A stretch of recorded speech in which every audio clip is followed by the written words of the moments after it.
you've probably heard before, and absolutely just crushes it, everything he's doing. So Barry Jenkins, without any further ado, tell us a little bit about who you are, where you're from, and what you're doing. Like, give us a kind of an idea of your production level and all that kind of stuff with your business. Absolutely. So thank you for having me on the show, and I appreciate the opportunity to talk about things and just kind of grow with all of you. I've been doing this for 19 years. So I started when I was 18. I'm 37 now. And so this is all I've ever done as far as being in the industry. I went through the real estate crash in 2008, and I didn't know how to develop business. I didn't know how to grow. I didn't know how to make it through. And so I vividly remember running up $55,000 of credit card debt, buying groceries, buying gas, just trying to survive. And along with that time, health issues, marriage problems, you name it, I had it.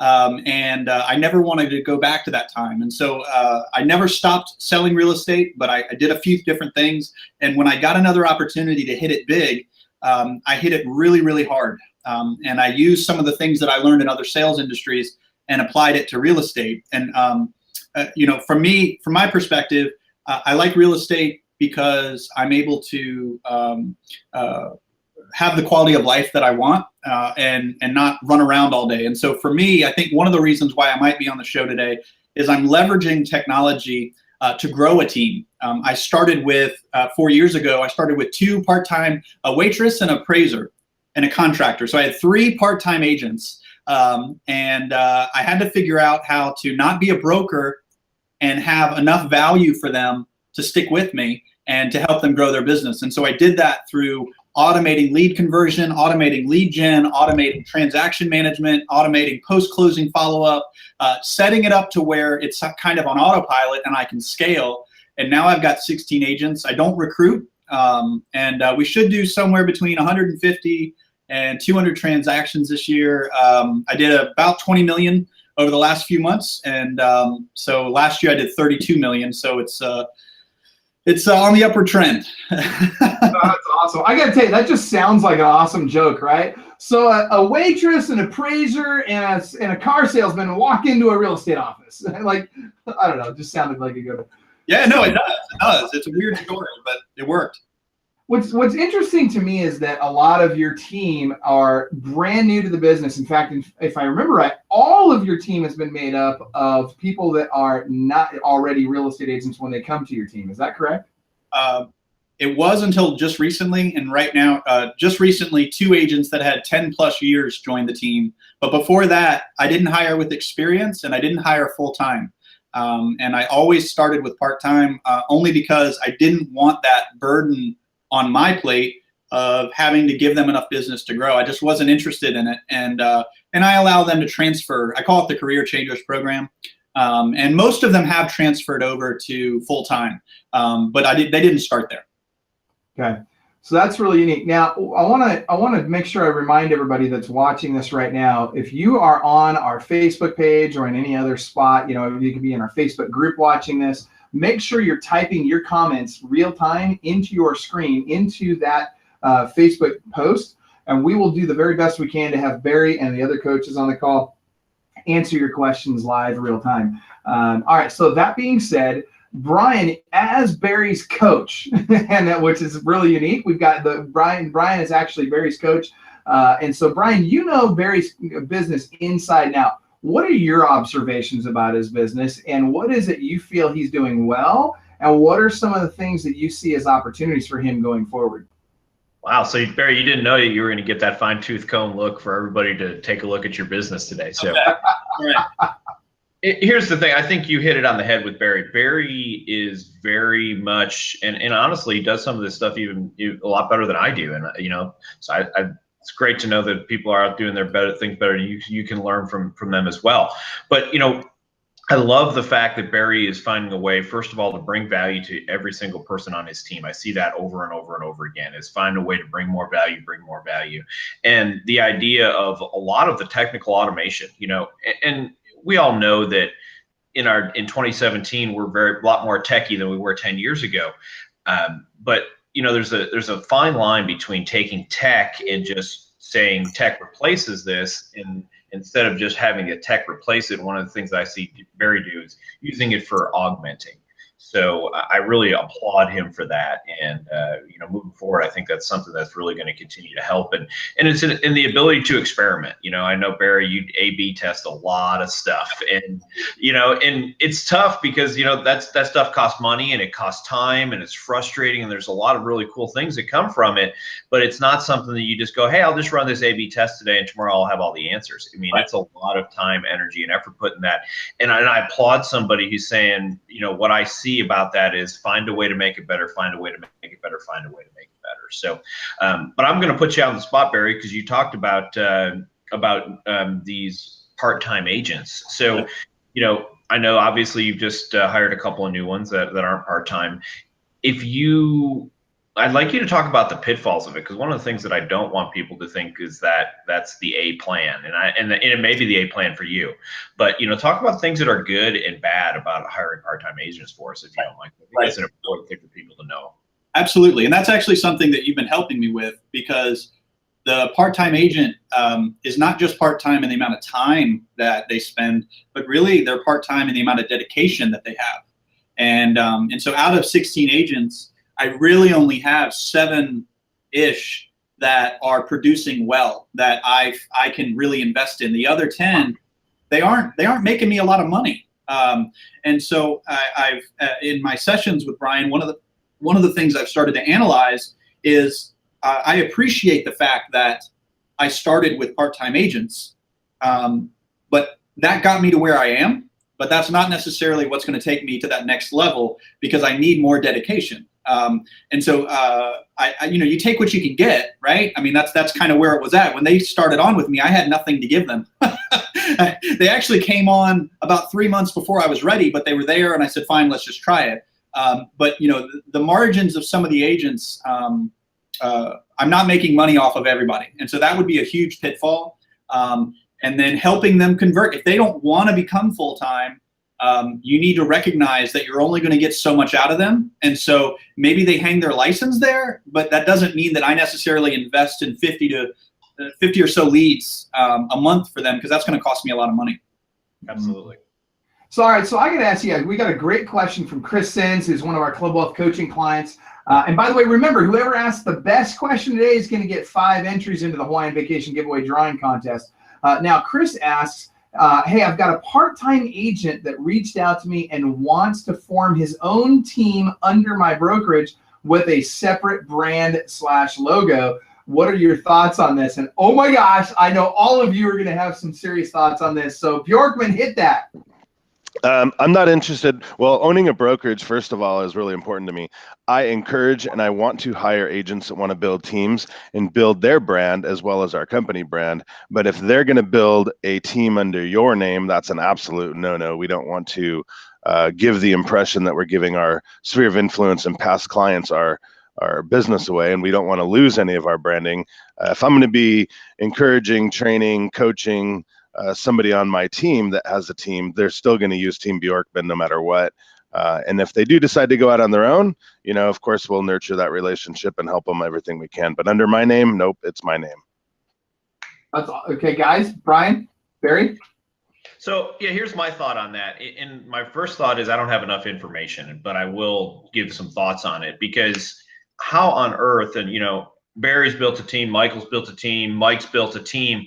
How on earth can somebody build a team part-time? That makes my head hurt, because you know, I only work about 70 to 100 hours a week part-time. So I'm not sure exactly when you're going to do this part-time.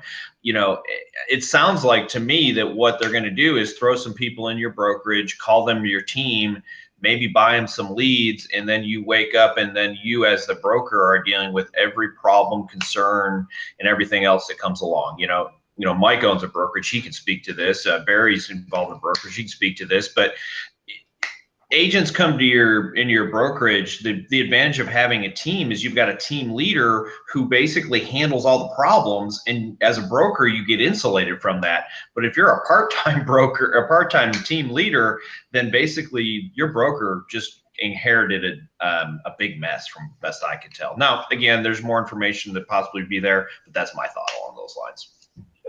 I love it. Go ahead, Barry. Let's hear it, bro. Well, I mean, this kind of reminds me of the seller that beats you up on commission in the beginning. Those are going to be the ones that are the most difficult and the most headache. And so I can only imagine the amount of garbage that would dump onto this broker's plate. And so I would say no to that, because, you know, I really don't even understand how you can be a part-time team leader. Management takes time, it takes a lot of effort. It's not just problem solving. Even that, I don't understand how a part-time agent would do. How do you motivate people part-time? Like, I don't even, so I think my vote would be a no. So here's my thoughts on this, and you guys might freak out, or might agree with me, I don't know, but I always say I love part-timers. You just got to choose which part-time of the, you know, which half of the day you're going to work. You know, are you going to work the first 12 hours or the second 12 hours? I'm easy either way. You pick. So, you know, go ahead, Mike. I just reread her thing, and it says, I have a part-time agent that reached out to me and wants to form his own team under my brokerage. That's different than I read before. With a separate brand or logo, I just wanted to clarify my thoughts on that. I think an agent should have their own brand or logo. And if it's under, Chris, your brokerage, then that's absolutely fine. And that's what we encourage agents to do. I don't know about where you live, but in California, the agent's logo has to be the same size as the brokerage logo. And that's okay to co-brand them with our company. So if that's what you're asking, I think that's totally fine. And I apologize. I misunderstood. I thought in the beginning that maybe it was under your team, personal team with their logo. That would be a no-no. But the way I reread that, that might be okay. And hey, Mike, what do you think about part-time though? A part-time. I do have some part-time agents that work with me, and unfortunately, you know, sometimes to get somebody good, they still need 90 days, maybe 6 months of part-timeness to be able to get a couple escrows under their belt. One of the things I guarantee and promise my agents, if they do what I say, how I say, when they say, they're going to have a good steady income within 90 days. And if they're part-time and they can prove that every waking hour they're doing what I say, they will get a sale, and then they will be able to go full time if that's their choice. What I don't like is when I assign a lead to a client or an agent, and they say, you know what, I'm working at that time at my other job. I can get back with you after 2 o'clock. And that's what I absolutely refuse to let them do. Once in a while, it's okay to say, you know what, I'm already booked with a couple clients that day, and that time would, you know, 5 or 6 be better. That's all right once in a while. But in my history of doing this, most of the part-time agents with Murphy's Law, the buyer wants to book during their job. And I encourage other people that just need money. Look, go get a graveyard job. You know, when I started in this business at 18, like Barry, I worked all through the night at gas stations and warehouses just so I could afford to make my car payment and my cell phone payment for this real estate business. And I made myself available, you know, all through the business day. And yeah, I had red eyes, and you know, at that back then we took no-dos, but that's what it took to be successful. So, you know, I encourage agents that are part-time to, you know, really bust their butt and get out of that part-timeness in the first 90 days if they decide they like that career. So, Mike, that explains a lot, you know, the whole no-dos things. We'll get back to that later. But what I will say is, you know, and I would take a little different tack on. I agree with what you're saying, Mike. I just, for me, it's less about being available at certain times when clients want at times, and just the overall, what it really takes to build a team. I mean, let's call it what it is. It is an all-encompassing siege to build a team. Now, when you do it and when you really give it your all, you can build an amazing team where everybody gets value and everybody has success and everybody makes more money, has more time to spend with their families. That can all be a part of it. But it takes a person, that team leader, it takes that one person who's willing to dedicate everything they have to making that team successful. And I don't think you can do it when you're working part-time. It's like standing on, you know, with one foot on either side of a picket fence, right? You're just going to get rubbed raw in the middle. It's not going to work. And so you've got to burn the ships. You've got to make a decision. Now, that being said, Barry has had success bringing agents into his brokerage and bringing them onto his team, you know, as a straight-up agent that have transitioned from part to full-time. I get that, and that is possible. I'm not trying to say that's not possible. I'm just saying, if you want to be a team leader, first get your house in order. First, get your stuff together and become successful as an agent, and then start thinking about, let me now build a team. Mike, I know you and I have had this experience with people in the past where they had no experience selling real estate themselves, and they tried to go in and build a team, and it didn't work. It's not successful because they don't have a track record themselves. Go ahead. Yeah. I do know a couple team leaders that are pretty successful. And it just depends on how you decipher what a successful team is. You know, doing 50, 60 deals a year versus 160 deals a year. For instance, I have a fireman friend who is an agent, and they'll do 50, 60 deals this year, and he does work, 3 full days in the fire department and has the team. Time team leader, We're losing Mike. Is that serious? Are we seriously? Is this no way you're losing me. Oh There's my gosh. no way. Bjorkman, your internet is showing again, dude. That dial-up, I'm telling you, man. Seriously. Okay, is it still not working? For as successful as you are, you would think that you could spring for decent internet. Dude, every one of my offices hate this live thing for some reason. So this should be back to normal, right? Okay. All right. Anyway, so as far as my opinion on that part-time, no, but part-time agents, yes, for 90 days. After that, no. Okay. All right. Good stuff. So let's move on to the next thing. So Barry, so you've brought on these part-time agents. They've had some success. You've made the successful transition from part-time to full-time with some of them. Tell me, Brian had alluded to some A/B testing that you're doing, a lot of the internet marketing that you're doing. What specifically can people that are watching this right now, if you could just think of one thing, one way to generate leads that they can implement today that would be successful for them, what would you recommend they do? I mean, the easiest as far as procurement would be Facebook, but that's not the easiest in nurture and close. And so I think there's a misnomer where I run an ad, I get 10 leads, and it's, people ask, well, why aren't I converting any of these? Well, the answer is, if they're on social media, I don't know anybody that is sitting at home that says, you know what, I want to search for a house, let me go to Facebook. Like, that doesn't happen. You go to Facebook to numb your mind, right? So, and then what we do is we capture their interest when they weren't intending to be interested in something. And ideally, what ends up happening with most of these leads, they haven't figured out what neighborhood, necessarily what price. You've caught them before they're searching on Zillow.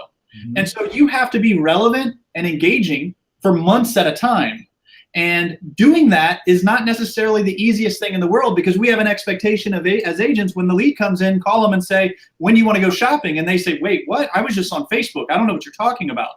Instead of saying, hey, I saw you were looking in Great Bridge. There's some great schools over there. Have you checked out the school zones in the area? I'd love to send you some information. Suddenly you're an information source and you're relevant to them. So I do think the fastest and the easiest way of lead procurement is Facebook. It's also the cheapest. But unless you have that end game, that nurture aspect, you're going to be wasting your money. And you should just spend a bunch of money like on realtor leads, and because they just want to see the house, but you're going to be spending like $100 a lead for that.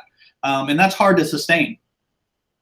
Okay, so Brian, you talk a lot about, I don't need more leads, I need more expensive leads. I want to hear, I want you to dial in on that, and I want you to talk about that, and because I agree with what Barry's saying. I think one of the cheapest ways to get leads is Facebook.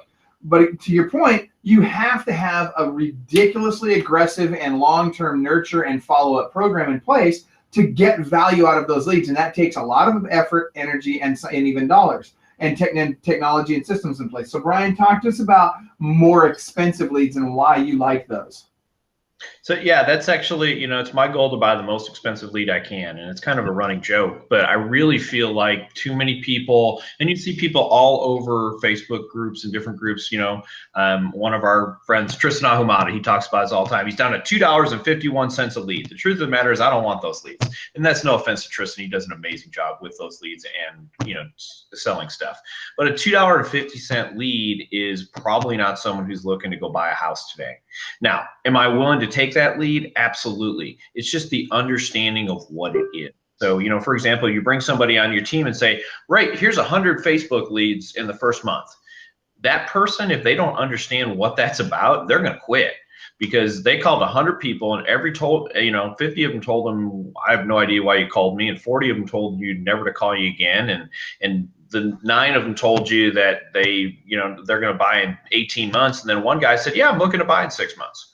So, and the guy who's good is the one guy who told you it's going to buy in 6 months. I'm exaggerating a little bit, but ultimately, there's what I call time value of money. So when you look at who you are, if I'm buying a Facebook lead for $2.50 or $5 or $10 or whatever it is, what is the quality of that lead versus the quality of my time? And that's the question. A Realtor.com lead is going to close at a rate probably 4 to 5 times higher than a Facebook lead. Does that mean a Facebook lead isn't good? No, it just means that if you're not a person who's going to grind through those leads, don't buy Facebook leads, because you might as well buy 1 Realtor.com lead versus 10 Facebook leads, because you have a better chance of closing. So, understand who you are, what you're willing to do, and what kind of systems you have in place. So, Barry has a bunch of automated system that's going to follow up for him over and over and over again over the next 6, 12, 18 months, and that's vital. So if you don't have that in place, or you're not willing to do it manually, then don't buy those leads, because you'll blame the lead. And the truth of the matter is, to quote Michael, the fortune's in the follow-up. And if you're not willing to do the follow-up, you definitely don't want a Facebook lead. Right. And so with the A/B testing, something that I tested 30 days ago, I was driving traffic via Facebook and Google AdWords campaign, self-managed, to my Real Geeks website. The leads run me from $5 to $10 a lead. And I'm getting leads from Zillow, Realtor, all the portals, all types of places, referrals. And my agents, I was watching consistently that maybe they call once or twice on the Real Geeks pay-per-click leads, but they really weren't pursuing it in a big way. And when you hear them talk, they are all about Zillow and Realtor, because those are those quick sales. They make the same amount of money on them, but the PPC, they're not as motivated. So I decided that I was going to test out that company, Agentology, and I just bought I was getting 50 Real Geeks leads a month, and I decided I was going to test their product out for that specific lead source for 30 days. And so I got 50 leads, and I bought the 50 lead plan. I think it was like $295 maybe, and they hammered those 50 leads. They texted, they called, they emailed, and I think they qualified 6, which is like, the average is what, 1 out of 100, and they got 6 out of 50 that are looking to buy in the next 6 months. So, like, from my perspective, I'm like, okay, well, so those 50 leads cost me $500, and then I spent another $295 or $395 on Agentology. My wheels started to spin a little bit. Because and so, for me to compartmentalize that lead source and say, for that lead source, I'm going to have this system. For most of my lead sources, it feeds to Riley. Agent Legend feeds to most of them for drips, voicemails, emails, and then I've got 7 months of emails that come from Follow Up Boss that I wrote. But it was very interesting to me to contract out the follow-up for a certain specific lead source. And to see the conversion rate, it was much higher than I had expected. So, okay, I'm typing in all these things into the comment box that you're using right now. Yeah, I thought I had a bunch of stuff. It's crazy, man. He's got Follow Up Boss, Riley, Real Geeks, Agentology. What other technology are you using, Barry? I gotta know. Let's see, what other? I've got about 130 zaps firing all at the same time. So Zapier, I'm using Zapier in a big way. I call it my digital duct tape.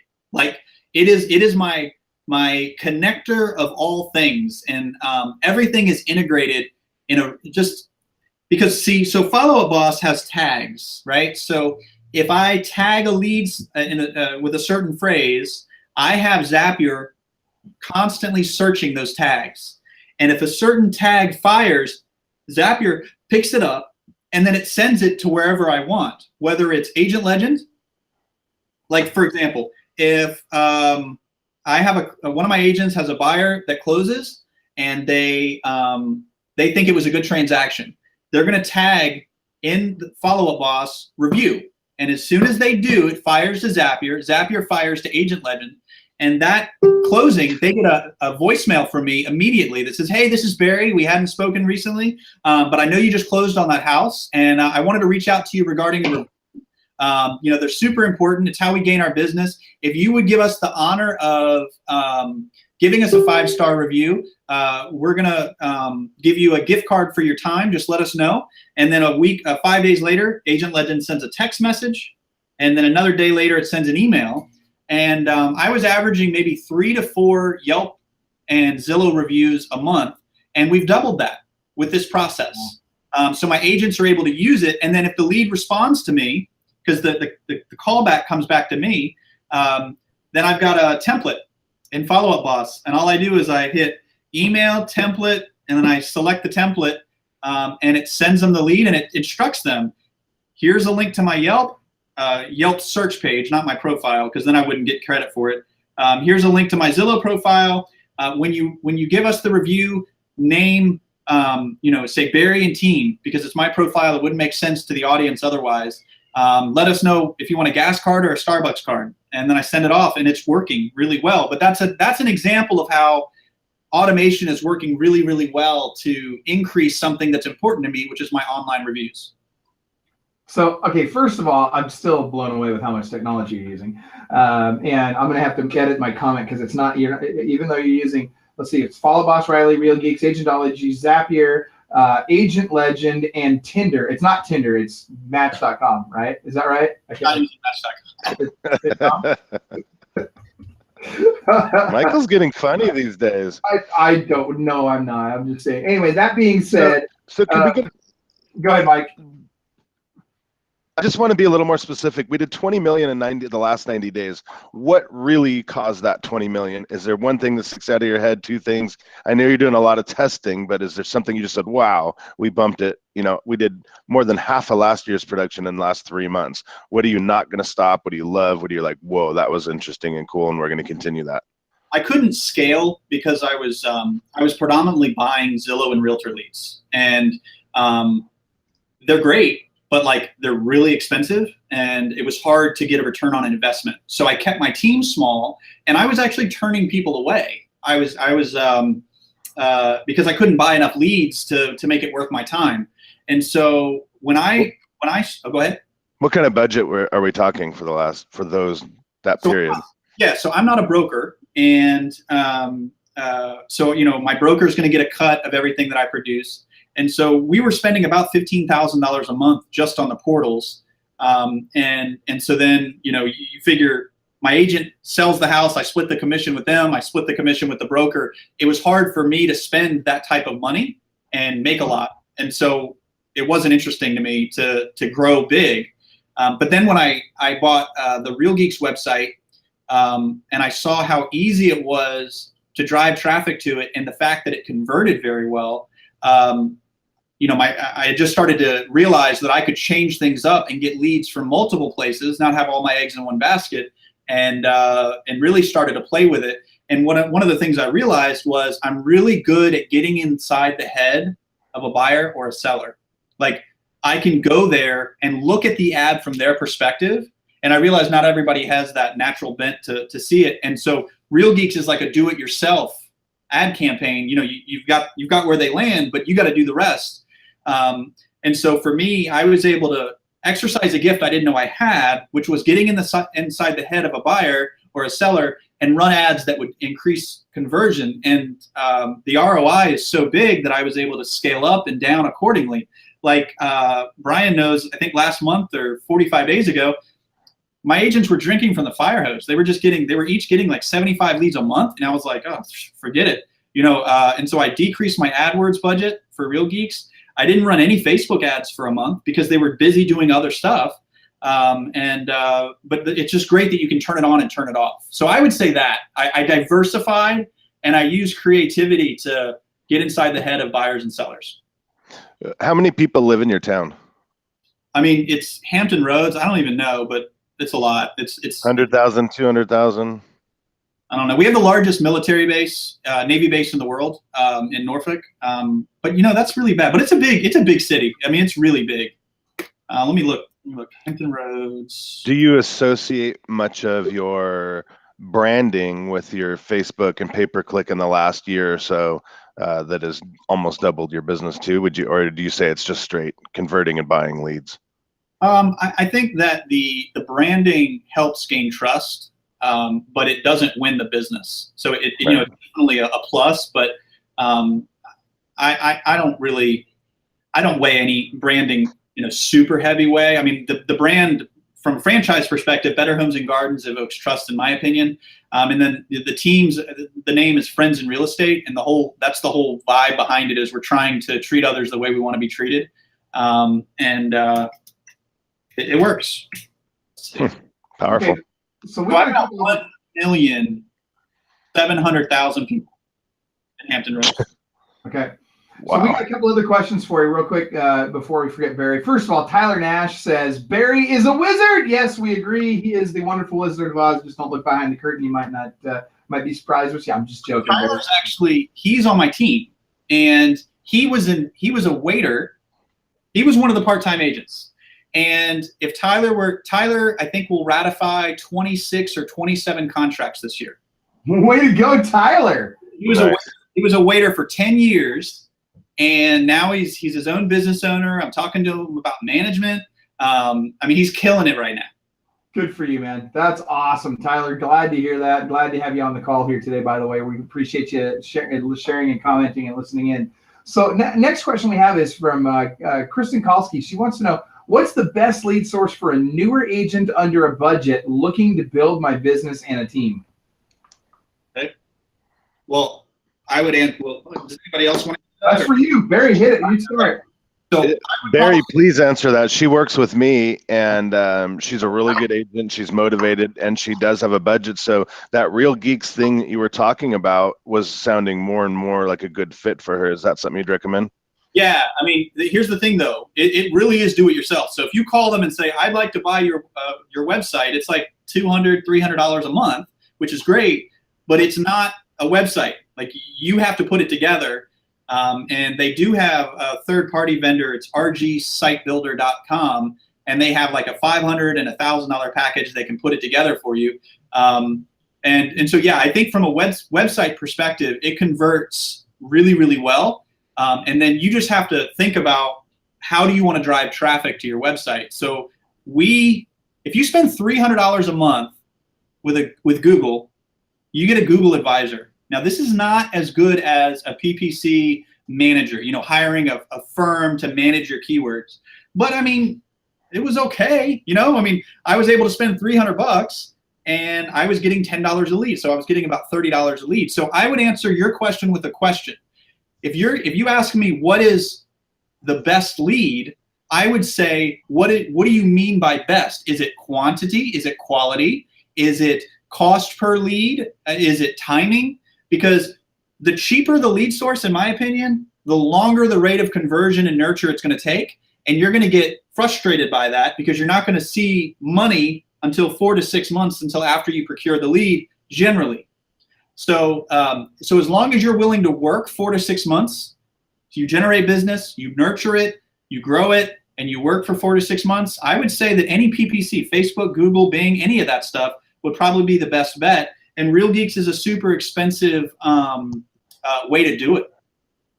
Yeah, and by the way, we do have Natasha, I believe, has been working with them on getting a discount for folks in Club Wealth. So we'll make sure that we follow up with that. They were just purchased by the same company that just bought Commissions Inc., which is Fidelity. And so, yes, I agree. Real Geeks is a great option. Another one, Kristen, that I would recommend for you is Listings to Leads, and it's for $25 a month. It's awesome. I mean, it's really hard to beat for $25 a month. You'll get business out of it. It's not going to be like, oh my gosh, I've got a bazillion transactions coming in from this one lead source. But for someone in tier 1 or just starting out, it's a great, inexpensive way to go. And Natasha, if you could post I know we've got a discount link for them. They're normally $40 a month, and I think we get it for 25 or something like that. So Natasha, if you could post that link as well, that'd be great in both the group and the page. All right, so and by the way, another thing that I would recommend, Natasha, would you post? We have a webinar specifically on lead sources that Mike Bjorkman and I did a while back. That's actually a really good webinar that you should watch, Kristen. And there's a whole bunch of them listed in there. So Natasha, maybe you could post that as well. So Anna Dioris is asking, for your voicemail drops, Barry, what are you using? I know Slide Broadcast is kind of beginning to work with Zapier, but what are you using? So originally, I sent all my leads through Real Geeks to Zapier, and I had filters set up. So if it went through at 2 a.m., they didn't get a voicemail because that wouldn't make any sense, right? And so the Zap would filter out late night leads from Zillow and Trulia.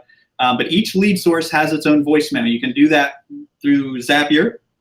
You can also do it through Agent Legend. And so if it's a realtor lead, they get a voicemail from me that says, hey, this is Barry. You just contacted me on realtor.com. I'm walking into an appointment right now, so I'm unavailable. But someone from the team is texting you right now. We're also shooting you an email.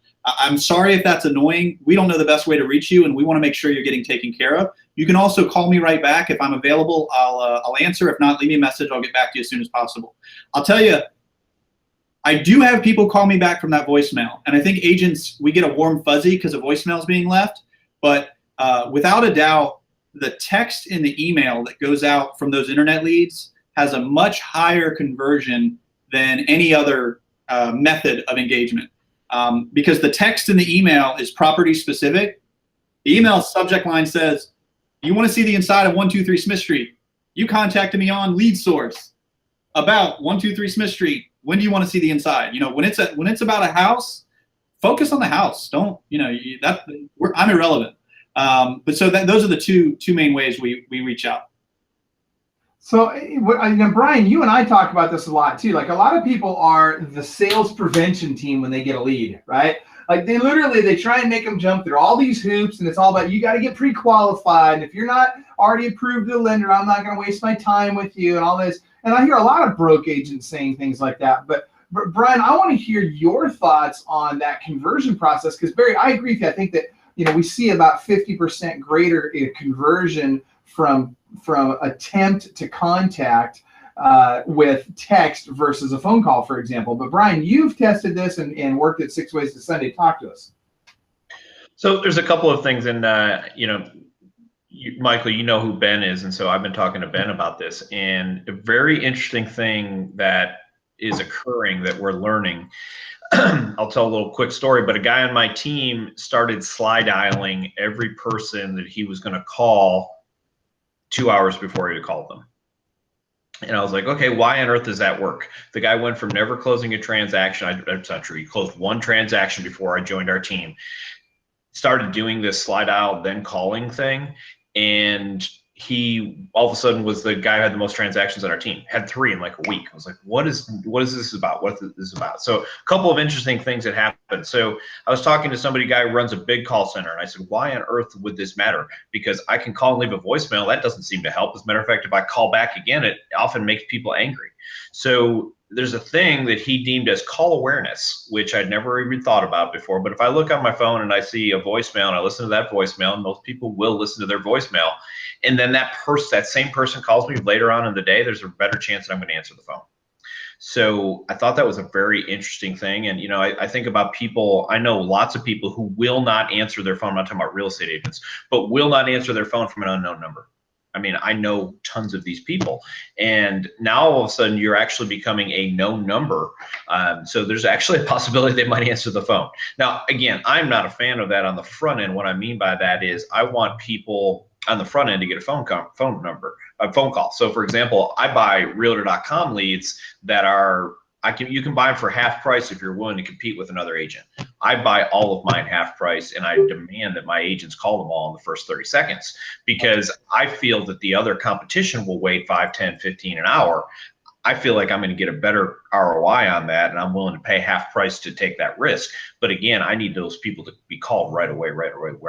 So, you know, to Barry's point, lead source is really important. So I had a big conversation with every agent on my team. I said, look, realistically, if you're getting 60 leads a month, and you know we're doing anywhere between 40 and 60 leads a month for our agents, that's 1 lead. That's 2 leads a day. I'm not asking you to spend 8 hours a day sitting to answer the phone. I'm asking you twice a day, just twice a day, to pick up the phone and call someone the second that lead comes in. I don't feel like that's an unrealistic expectation. Now, if you're out showing a house, if you're in a listing appointment, I don't want you doing that, because obviously we don't want to, get rid of the person we're talking to talk to a new person. But the truth of the matter is, there's no reason that we can't do that first 30 seconds with at least 50% of the people that we get on a daily basis. If we do that, our conversion rate is through the roof. And, so to me, that's important. And, we're working on ways to find out to take the agent element out of it, but ultimately we're the best at it, guys. And that's one of the things that I feel like all these technology is amazing. We've got Riley, we got Agent Legend, and we've got 27 other different systems that we can do. Here's the fact, and if anyone's listening, this is the thing to remember: nothing will beat you as the agent picking up the phone and calling them. That's better than any of those systems, and it's a heck of a lot better than ISA. Not that great ISAs don't work, but they're still not agents. In my market, if you're an ISA, you can't even tell them the price. So ultimately, technology is amazing, but we have to use it to augment our life, and not to substitute the things that work. So one of the things you talked about was using this. So, I like the I'm going to have a slide broadcast go out, and then I'm going to follow up that phone call a couple hours later. That's a very interesting technique I've not heard anybody else doing out there. Similarly, though, what we have heard is people double dialing, right? They'll dial, they'll go to voicemail, they'll dial right back, and they get pretty good conversion on the double dial. Are any of you guys or anybody on your teams, are they doing the double dial or not? We double dial, but when you double dial, you better have an agent who understands how to handle that. And what I mean by that is, I actually had a real estate agent in our office double dialing me the other day, and then he triple dialed me, and I was like, something better be on fire. So you better understand the script if you're going to double dial. And that script is, hey, I tried to get you. I apologize. It's important. I wanted to make sure that, you got the information you wanted right away, and I wasn't sure that you saw my call, or something to that effect. So be careful. If you're going to double dial, you're going to piss off about 50% of the people you double dial. The truth of the matter is, you start dialing and dialing and dialing me, like I'm on this thing right now. If somebody starts dialing me, I can't take a phone call. So understand that sometimes double dialing does work, but you better be quick on your toes and understand that you need to be able to convert that person and, go from having somebody angry to, hey, I'm just trying to help you. So yes, double dialing does work. Mike and Barry, are you guys doing it, or are your teams at all doing it? No, nah. I'd love to hear more about it, though. Well, No, you hang up and dial again. Yeah. So, we don't double dial, but we leverage. So by leveraging automation, voicemail, text, and email, and a BombBomb video that's lead source specific, we're warming them up that we're calling. So the end goal is to develop a relationship, and it's hard to do that via text. I was the product liaison for a while for Riley, and one of the things that agents were confused about was, why are they, I should be getting more leads converted. And I'm like, look, like Riley's great, text messaging is great to warm the lead up to conversion, but the end goal is to talk to them on the phone and to meet them and shake their hands. Like that's, we're clamoring that, Redfin and Zillow is trying to push us out, and we're like trying to give them the farm by just teching it out. And so for me, it's the whole idea is automate what you can when you can, so that you can focus on people. That's the end. That's really what it's all about, is to focus on the non-essentials so that you can focus on people. Well, we talk about automate, delegate, eliminate, right? And so, you really do need to follow that hierarchy. Automate everything you can, delegate everything you can after that, and then eliminate as much as you can that's unnecessary and that's not bringing value in your business. And if you'll do those three things, you can begin to get a lot more efficient. There's another piece to this follow-up, and I want to stop for a second. I want to go back to old leads. Everybody watching this, well, I shouldn't say everybody, a lot of the people watching this, a lot of the agents watching this right now have old leads in their system. And that there's probably some people in those old leads that want to buy or sell houses.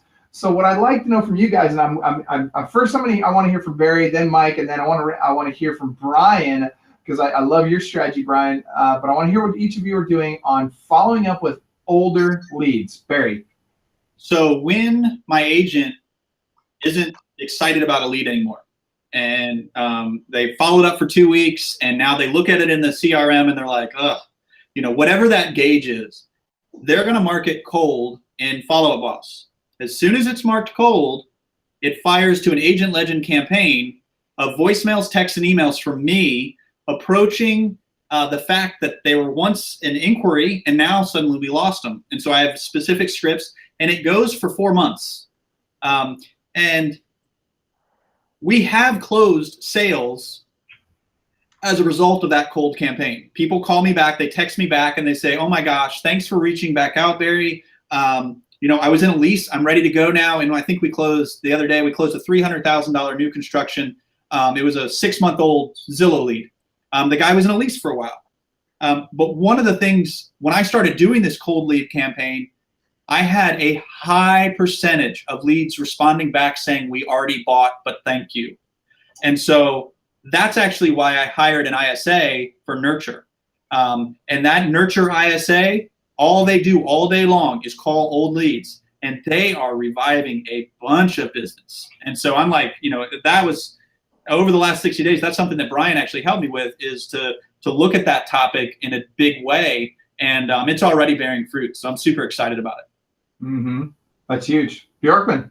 God, I don't even want to follow that. I like that so much. The reality of what we're doing is my agents are, they're so busy, we need to recruit more. So we have, like he does 50, 60 leads a month going to each agent. And the reality is when we bring on a new agent, we give them everything, give them all the old cold leads and have them cut their teeth on that.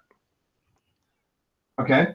So that's all we're doing, but we need to add that technology piece to it, especially, the bomb videos and the texts and emails. You don't know how they're going to respond, but they're going to respond to that eventually. And what's so fascinating is most of our agents don't like the old leads, but the reality is the sales that we've been getting have been cultivated for 7 to 11 months. So it's crazy. So watch this. If I'm on your team, and you've got a bunch of old leads in the system, or that, I'm an agent on your team that's got a bunch of old leads in the system, how can I get business out of those old leads right now? This is golden, you guys. Listen to Brian. Okay, so my agents on my team, I kept having this conversation. Hey, I want to close more deals, and so my response was, "Great. How many phone calls did you make?" And it got to the point where they wouldn't ask me anymore because they were sick of me saying, "Well, how many phone calls did you make?" So, we had to come up with some way. I didn't have to, but I wanted to come up with a way that said, okay, what if you could spend 15 minutes a day and potentially get someone calling you or responding to you and make 0 phone calls? That was interesting to them. So we actually accidentally created this during one of our team meeting mastermind brainstorm things.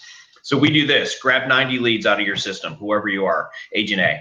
You grab 90 leads. Day 1, with Group A, you break them into 3 groups. It's kind of a complex system, but you guys should be able to follow some of the things. So Group 1, we're going to take 30 leads. Group 2 is 30 leads, and Group 3 is 30 leads. We'll call them A, B, and C. So on Monday, I'm going to slide dial all 30 people in Group A.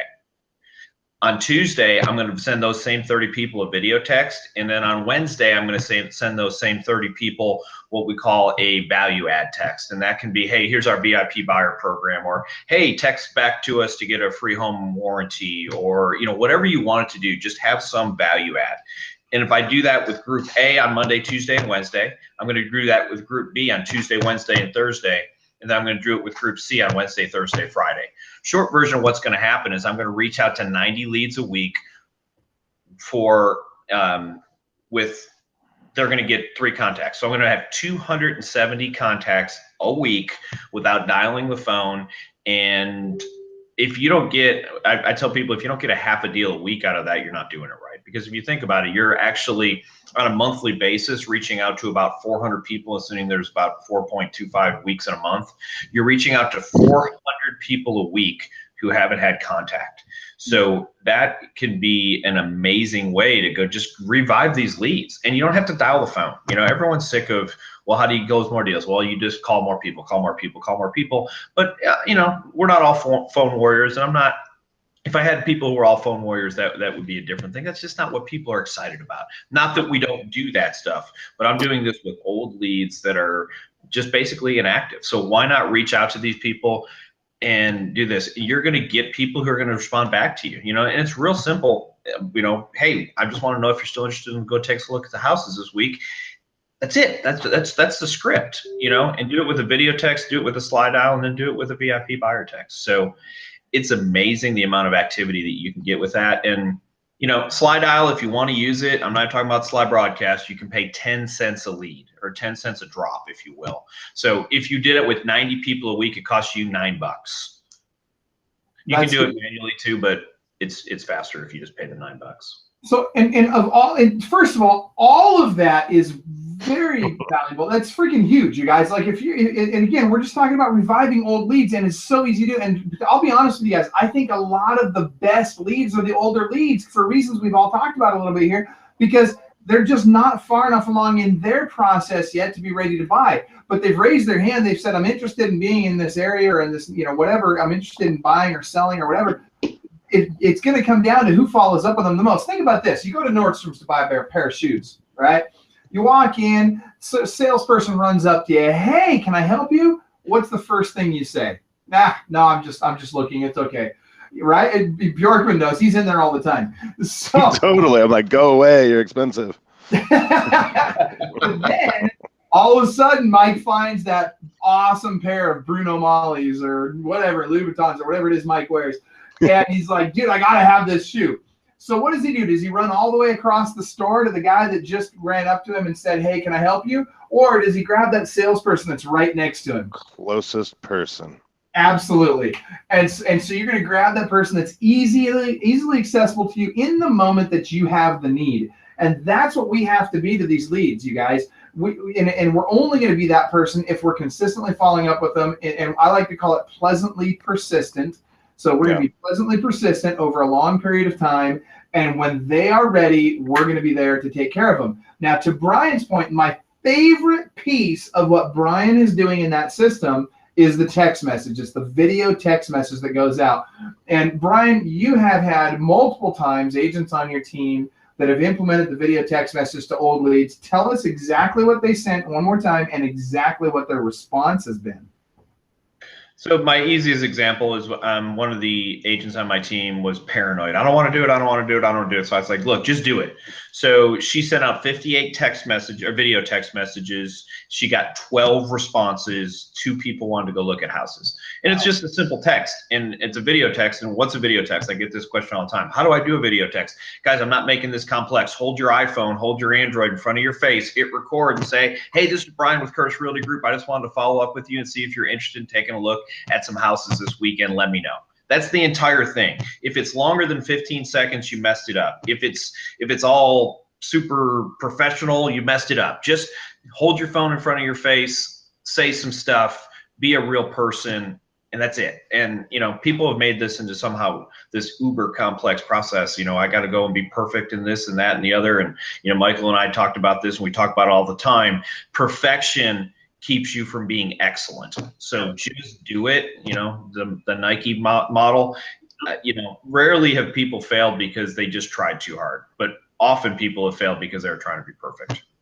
Well, and I would say, you know, apply the philosophy of ready, fire, aim. But I hope you guys understand this. If all you get out of our call today, if all you get out of this Club Wealth TV is that one tidbit right there, and if all you did was implement that one thing, that is freaking gold. And I guarantee, I 100% guarantee every single person watching this, if you'll just do that with all of your old leads, and if you'll consistently implement that particular strategy, you will absolutely, no question, you'll close at least a couple, 2, 3, 4, 5, 10 more deals a year by simply implementing that on the follow-up. People always ask me, Michael, you know, how is it that you were out there and you were listing 50 to 75 houses a month yourself, not counting REO and all this other stuff, and only working 12 days a month?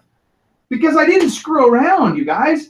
I freaking got up in the morning and I didn't make a bunch of cold calls. I didn't call a bunch of expireds. What I do? I made 115 to 125 follow-up calls per day. And let me tell you, if I had been implementing this at that time, those numbers would have been way higher in terms of the success rate and the number of listings I would have been taking. It would have been way higher. But I got to tell you guys, the truth is the fortune really is in the follow-up. It really, really is. And that is the place that 99% of the agents are dropping the ball the most, is on their follow-up. You spend all this money on all these leads and you don't even follow up. I'll give you a perfect example. I posted something in the Facebook group today. I'm not sure if you guys saw it, but my good friend Dave Falk, who owns the National Credit Federation, he's the credit repair company that we endorse. And Dave he had his house for sale, and he just decided he didn't want to sell it, so he had it kind of overpriced or whatever, and he decided to pull it off the market because he just didn't want to move. Well, long story short, showed up as an expired listing. And when it showed up as an expired listing, he got 200 phone calls from agents. 200 in a week, right? And 199 of those were Keller Williams agents in bold. No, I'm totally joking. But the fact of the matter is he got 200 phone calls, and one guy sent him this box. And the guy, and this particular agent is in the Club Wealth group. If you see the post, you'll see that I actually ratted him out in the group. And here's the thing. I'm really glad that he's in the group. But what I want you guys to understand is that the one guy that sent in the box is the only guy that stood out. And I tested it out. I called this person up pretending to be the expired listing that he dropped the box off on because I wanted to see if he'd call me back. Guess what? No phone call. Really? 2 days later. This poor guy. No phone call. and I know, seriously. But my point is, he's not alone. It's not just him. It's everybody, right? It's all these agents out there are not making the follow-up calls and not doing the other types of follow-up they need to do. All right, so we've got all kinds of other questions starting to roll in here. You guys, I love these questions.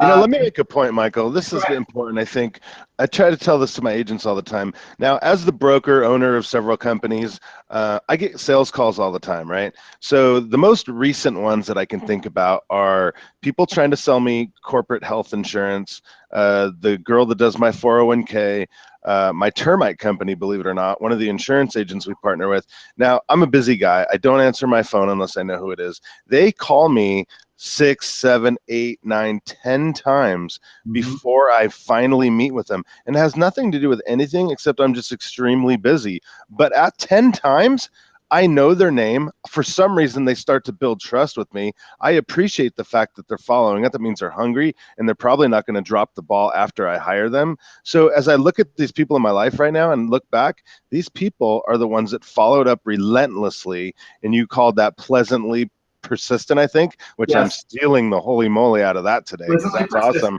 Yeah, I've never heard you say that before. I thought I could just recite all your junk, but no, that was beautiful. So I cannot stress enough to these people. Look, the first time you call, they're changing a diaper. The second time they call, they're having a glass of wine with a neighbor. The third time you call, they're fighting with their spouse. The fourth time you call, they're on vacation. The fifth time you call, maybe they're sitting on the couch doing nothing.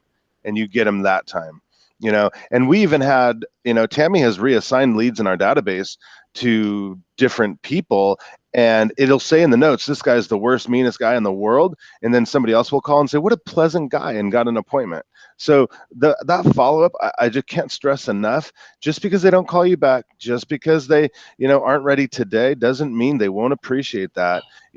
People say, oh my gosh, if somebody called me 10 times, I would never talk to them again. I say, if you don't call me 10 times, you're probably never going to talk to me, because that time that I needed that health insurance for my company, guess who I called? I had the name drilled into my head. If that person wouldn't have followed up with me, I would have posted on Facebook, hey, I need a health insurance person. And I would have called somebody else that way. But instead, this person got a call back that asked me to lunch 14 times. And that's who I used, so it's just proof. And I'm not a jerk. I'm just a busy guy. And I wasn't quite ready yet all those times. So it works in any industry. Oh, it's 10 o'clock. Uh-oh. We do need to wrap up. Now, that being said, on that note, Mike, one of the things I think people don't realize is that when you're pleasantly persistent, when you don't call up and be a jerk all the time, when you're not pressury, when you're just cool with people and you're just nice to people and you're pleasantly persistent, they actually start to feel guilty that they haven't called you back. Yeah, that's how I started feeling. That's right. And let me tell you, I'm all about being the Jewish mother here, man. I'm going to make you feel guilty to get you to work with me. I'm okay with that. If I gotta play that card, I'll play that card. So that being said, here's what we're going to do. We got to go to rapid wrap up on this call. This has been awesome, you guys. Freaking love all the stuff. I always come away with these calls with value. So I want to start with, we're going to go to Barry, then to Brian, then to Mike, and then I'll wrap up. But I want to hear your parting thoughts in 30 seconds or less. Barry Jenkins. With regards to following up with the leads, I was shopping for a couch, and every time somebody asked me for, do you need help? No, I'm fine. I go to this other place. The guy doesn't ask me if I need help. He asks me, what has you walking through furniture stores? Gets my why, talks to me about where we want to have it, has a designer put it where they want to put it. I ended up buying from the guy because I developed a relationship with him. And, to where I felt like he knew my story, knew what I wanted, and I felt like he cared. And so when you get these leads on the phone, don't just say, what do you want? 3-bedroom, 2-bath, okay? Like, talk to them as if they're a friend, develop that rapport, and connect with them beyond just the purchase. Not like you don't need to talk about politics, but you need to talk about why are they searching. If there's a house that they want, don't ask them what they want. Say, what is it about that house that caught your eye? They'll tell you what they like. And then, you're developing rapport in a conversational way. I completely agree. Love it. Brian Curtis. Well, I just want to thank Barry for being on. I always enjoy chatting with him. It's one of those things that it's really nice to be around someone who's got so many fresh ideas and so many things that we can implement. So, when I look at some of the stuff that I'm doing, my team already laughs at me because we have so many things in place, so much technology in place. But organizing some of that technology and making it a little bit more efficient is my takeaway. So keep doing that, because I got to make it easier and easier for these guys so they can just go out and sell more houses. Love it, Mike. My biggest takeaway is, we're laughing, but it's, Agent Legend, Zapier, Real Geeks, all these things. I think sometimes that I know a lot more than a lot of people. And then I watch something like this and go, you know what? I take 30 days off of learning and watching something and I'm lost again. We all need to embrace this technology, use the technology, and listen to these things consistently every time we do them, every webinar that we do through Club Wealth, every BSM, every get together, the listing thing. We have to continuously do this as agents because there's a million tech people coming out with things every single day. And we really got to learn how to embrace this. And then, and of course we get frustrated and depressed. Like, I want to throw up right now because I have to go out and research and buy all this junk now so we can A/B test it. When we split test and A/B test, that's real. That's what the biggest corporations on this planet, Coca-Cola, all the gasoline companies, Walmart, they split test and try new things all day, every day. And that's the only way we're going to be successful and live a long time in this business, is if we stay on top of our game, because there's some 21-year-old hotshot right behind us mastering the holy moly out of all this right now. So I guess that's my takeaway. There's a million takeaways, obviously, but that one right now is eating me inside out right now. I completely agree. And, that actually is bringing me to my big thought for the day, or my biggest takeaway of the day, which is all of this stuff is complex, you guys. And the real estate business is not getting easier. It's getting more and more complex. It's getting much more competitive. People are automating the heck out of it, to Mike and Barry's points. And I will tell you this is exactly why, this is one of the many reasons exactly why teams are taking over this business, because it's getting harder and harder to be the soccer mom in tennis shoes, or the part-time agent. It's getting harder and harder and harder to do that, and to be able to compete with these agents that are controlling all this technology. And what it's coming to, and what's going to happen, you're going to find this more and more in the years to come. You're going to see with these teams, they're going to have highly skilled technology people on the team that all they do is master all these pieces of technology, and that is their full-time job. And you've got all the other pieces of the equation highly segmented out, highly detailed, so that each person is only doing that thing that they are ridiculously good at. I'm telling you, that's where the industry is headed. And if you're not a part of it, you're going to watch the industry pass you by. So, either you need to be on a team or you need to be building a team. One of the two, if you really want to succeed in the next 5 to 10 years, and even in the next 3 to 5. So that being said, guys, awesome call today. And Mike, thank you for reminding us about BSM. If you guys have not already signed up for the Business Strategy Mastermind Conference, you need to get signed up. We have 3 times as many people signed up for that event already right now than we did by this time last year. We are going to sell out. VIP is almost sold out. The room block is already almost sold out. Get to that event. I absolutely guarantee every single person that comes that if you don't believe that it is the single best real estate event that you've ever attended, by the end of day 2, I will literally refund 200% of your money. I am that confident that you will love it, that you will enjoy it, and that you will get massive value out of it. So Barry Jenkins, Mike Bjorkman, and Brian Curtis, thank you all very, very much for being here. Love you guys. You're inspirational. You guys are the rock stars in this industry. Thank you all for watching, and we'll see you next time on Club Wealth TV. Thanks, guys. Thanks.